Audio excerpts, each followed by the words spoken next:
Chairman, I want to thank you, Mr. Chairman, for holding this hearing.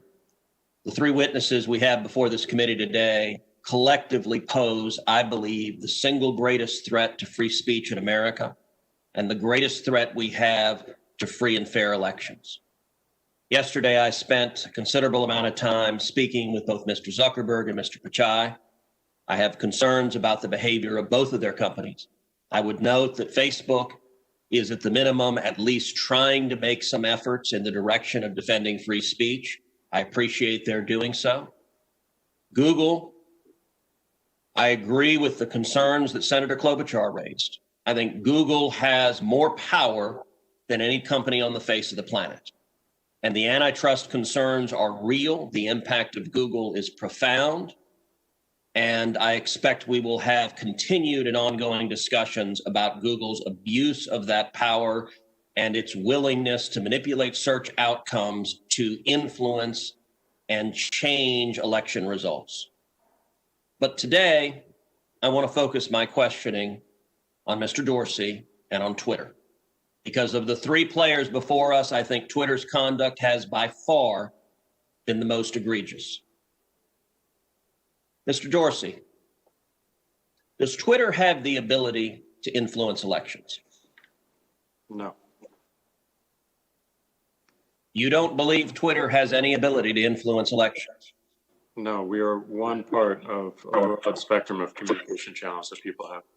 So you're testifying to this committee right now that Twitter, when it silences people, when it censors people, when it blocks political speech, that has no impact on elections?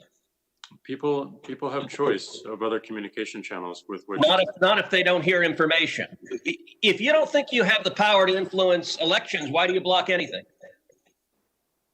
Well, we have policies that are focused on making sure that more voices on the platform are possible. We see a lot of abuse and harassment, which ends up silencing people and having them leave from the platform. All right, Mr. Dorsey, I find your opening questions, your opening answers absurd on their face. But let's talk about the last 2 weeks in particular. As you know, I have long been concerned about Twitter's pattern of censoring and silencing individual Americans with whom Twitter disagrees.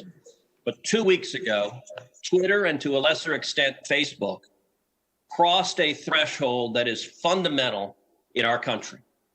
2 weeks ago, Twitter made the unilateral decision to censor the New York Post in a series of 2 blockbuster articles, both alleging evidence of corruption against Joe Biden, the first concerning Ukraine, the second concerning communist China.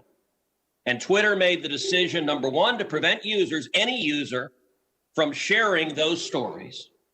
And number two, you went even further and blocked the New York Post from sharing on Twitter its own reporting. Why did Twitter make the decision to censor the New York Post? We had a hack materials policy that we. When was that policy adopted? In 2018, I believe. In 2018, go ahead. What was the policy? So the policy is around limiting the spread of materials that are hacked. We didn't want Twitter to be a distributor for hack materials. We found that the New York Post, because it showed the direct materials, screenshots of the direct materials, and it was unclear how those were attained, that it fell under this policy.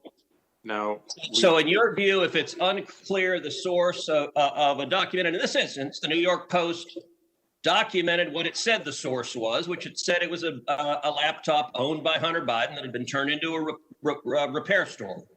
So they weren't hiding what they claimed to be the source. Is it your position that Twitter, when you can't tell the source, blocks press stories? No, not at all. Our team made a fast decision.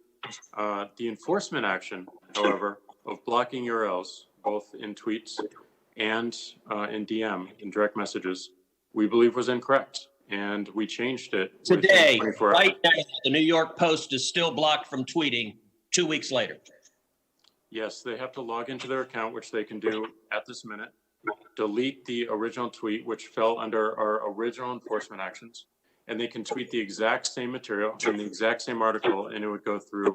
So, Mr. Dorsey, your ability is you have the power to force a media outlet. Let's be clear. The New York Post isn't just some random guy tweeting. The New York Post has the fourth highest circulation of any newspaper in America. The New York Post is over 200 years old. The New York Post was founded by Alexander Hamilton. And your position is that you can sit in Silicon Valley and demand of the media that you can tell them what stories they can publish, and you can tell the American people what reporting they can hear. Is that right?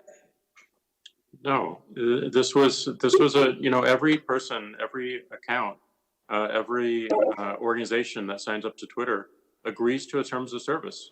Terms of service is so public. Media outlets must genuflect and obey your dictates if they wish to be able to communicate with readers. Is that right?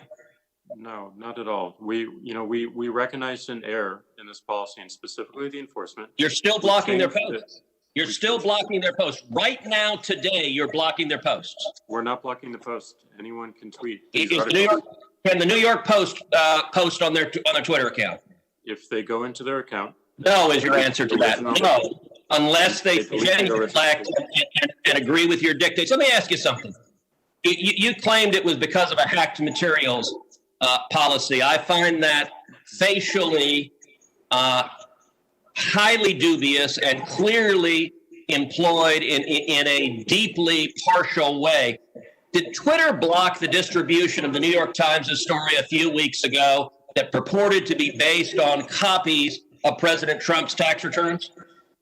We didn't find that a violation of our terms of service and this policy in particular, because it was reporting about the material. It wasn't distributing the material. Okay, well, that's actually not true. They posted what they purported to be original source materials, and federal law, federal statute makes it a crime, a federal felony, to distribute someone's tax returns against their knowledge. So that material was based on something that was distributed in violation of federal law, and yet Twitter gleefully allowed people to circulate that. But when the article was critical of Joe Biden, Twitter engaged in rampant censorship and silencing. And again, we recognized errors in that policy. We changed it within 24 hours. This is. But you're still blocking the New York Post. You haven't changed it. We have changed it. They can log into their account, delete the original tweet. You forced a Politico reporter to take down his post about the New York Post as well. Is that correct? Within that 24-hour period, yes. But we, as the policy has changed, anyone can tweet this article. So Twitter takes the view you can censor the New York Post, you can censor Politico, presumably you can censor the New York Times or any other media outlet. Mr. Dorsey, who the hell elected you and put you in charge of what the media are allowed to report and what the American people are allowed to hear? And why do you persist in behaving as a Democratic super PAC, silencing views to the contrary of your political beliefs? Let's give Mr. Dorsey a few seconds to answer that, and then we'll have to conclude this segment. Well, we're not doing that, and this is why I opened this hearing with calls for more transparency. We realize we need to earn trust more. We realize that more accountability is needed to show our intentions and to show the outcomes. Thank you, Senator. So I hear the concerns and acknowledge them, but we want to fix it with more transparency. Thank you, Senator Cruz.